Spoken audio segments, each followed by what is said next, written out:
ジョニー・デップは個性派俳優として世界的に有名です。彼の純資産は1億5000万ドルで日本円で約220億円と言われています。私生活では音楽活動やアート制作にも情熱を注ぎ、恋愛や離婚裁判でも注目を集めました。今日はそんな彼のエピソードを20個紹介します。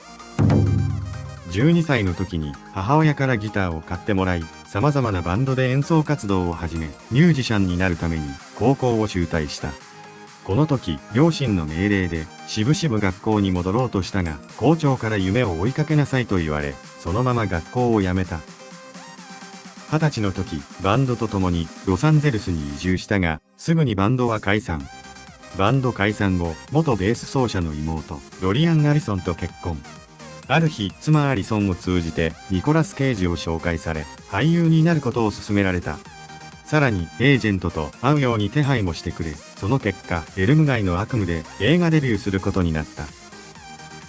エルム街の悪夢の映画デビュー後、名作、プラトーンを含むいくつかの作品に出演し、テレビドラマ、21、ジャンプストリートで人気が急上昇。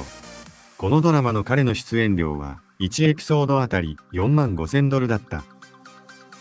デップがブレイクしたのは、ティム・バートン監督のシザーハンズの風変わりな主人公を演じてからで、これが同監督との長年にわたるコラボレーションの始まりとなり、2025年現在、彼はバートン監督の8作品に出演している。彼の収入は2000年代に入り、どんどん上昇していった。彼の代表作、パイレーツ・オブ・カリビアン、呪われた海賊たちでは1000万ドルを稼ぎ、2作目、デッドマンズ・チェストでは出演料と興行収益の歩合契約だったことで6000万ドルの収入となった。3作目のワールドエンドでも同じ契約で5500万ドルを稼いでいる。また、アリス・イン・ワンダーランドなどに出演した2009年から2010年の間に7500万ドルを稼ぎ、映画出演で年間に最も稼いだ俳優としてギネス世界記録に記載された。2015年にディオールとの香水契約を結んだ。これは3年で2000万ドルというブランド契約としては今も破られていない史上最高金額だった。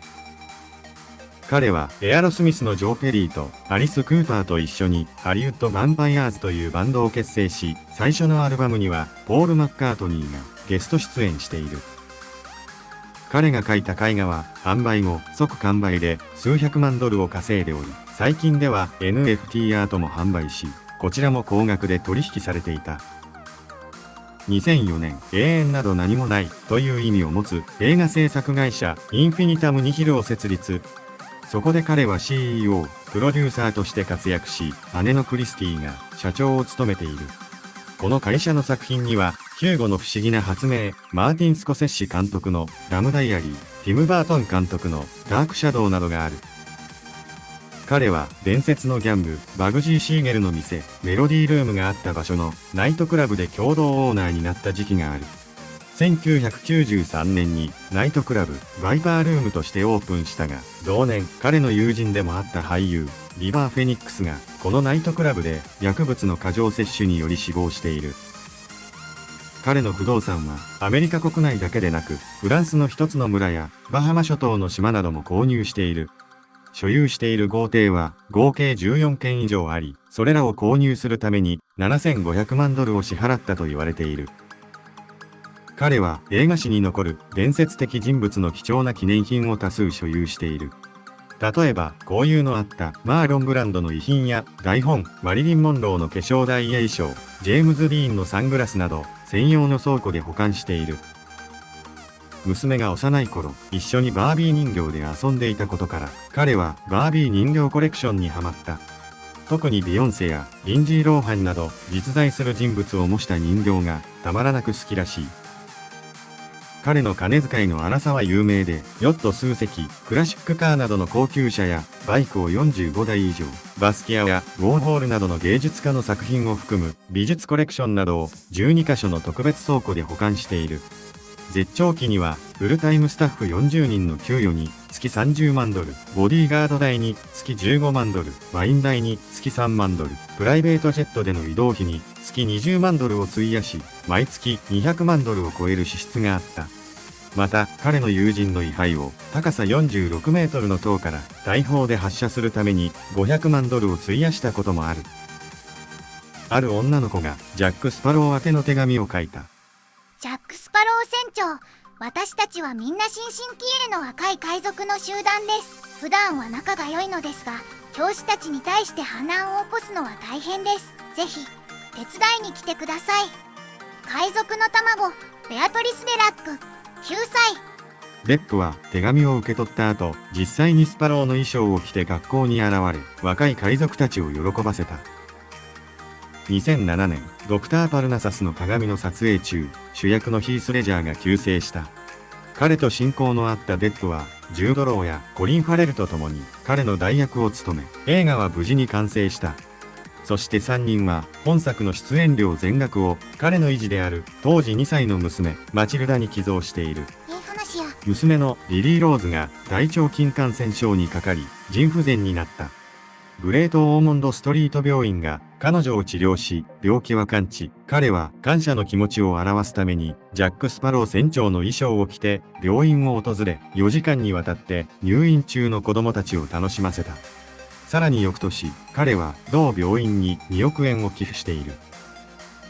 2018年、記事の中で妻を殴る男と書いた新聞社に対してロンドンで訴訟を起こし、当時の妻、アンバー・ハードと彼は数日間証言した。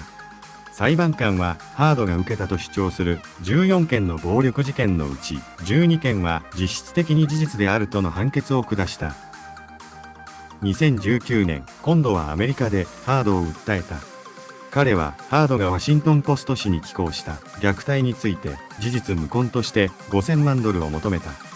さらに自分は逆に家庭内暴力の被害者だったと主張。その行為には殴る、蹴る、物を投げる、彼のベッドへの排便まで含まれていたという。この泥沼裁判は全米に生中継された。裁判中、ハードの虐待された証拠が嘘や捏造されたものと判明し、最終的に彼が裁判に勝訴した。ハードは裁判が終わった後、アメリカから去り、代理出産で誕生した娘と双子の4人でスペインのマドリードで静かに暮らしながら、ひっそりと女優業を続けている。ちなみに双子の父親はイーロン・マスクという噂がある。ハードとの裁判によって映画のキャリアが一時停滞したが、2024年、25年ぶりに監督した作品がカンヌ映画祭で上映され、長時間のスタンディングオーベーションで温かく迎えられている。今日はジョニー・デップに関するエピソードを紹介してきました。よかったらいいねボタンを押してチャンネル登録をお願いします。また次回もお楽しみに。